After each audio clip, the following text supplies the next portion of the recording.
boleh rate? I think this one is the healthy one. So boleh rate 9/10. Apa jadi? Dah tercabut.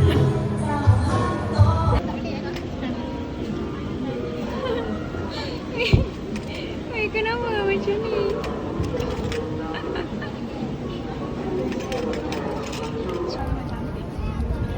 Kau macam ni? Kau dah. Kecil. No? Aku kena make up pun.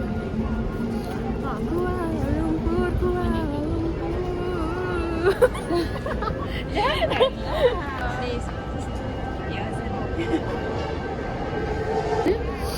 Ni saya nak bersin ni.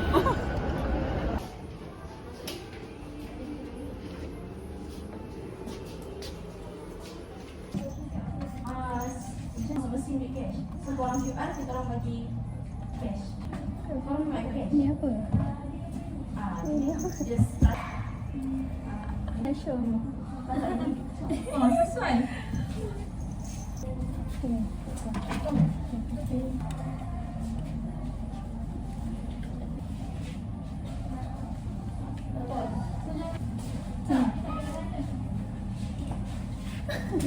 Oh.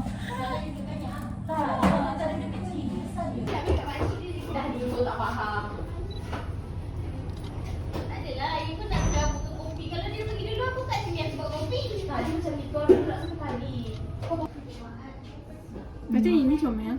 Aku skin tu. Okay, aku pilih satu, kau pilih satu, Okay. kau pilih satu, lepas tu yang rest macam sama. Mana QR tu? Oh sini. Cantik weh, left tu kan? Sebab dia macam, kita kan macam kosong.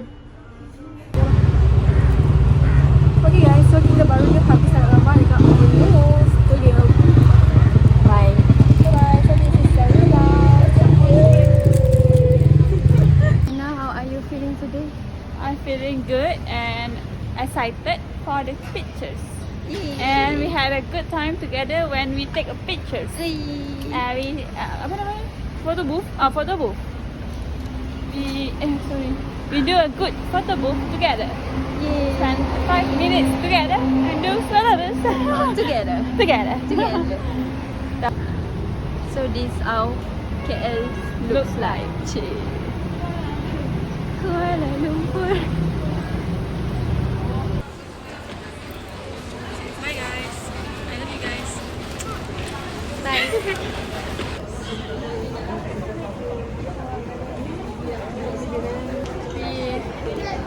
Minggu tu tanya dia lah kalau nak lepak ke apa semua. Just throw in the group, okay? Wish me luck for final. Habis ni next week study week, next week baru final. So sekarang ambil masa dulu, then barulah kita bersama. Betul.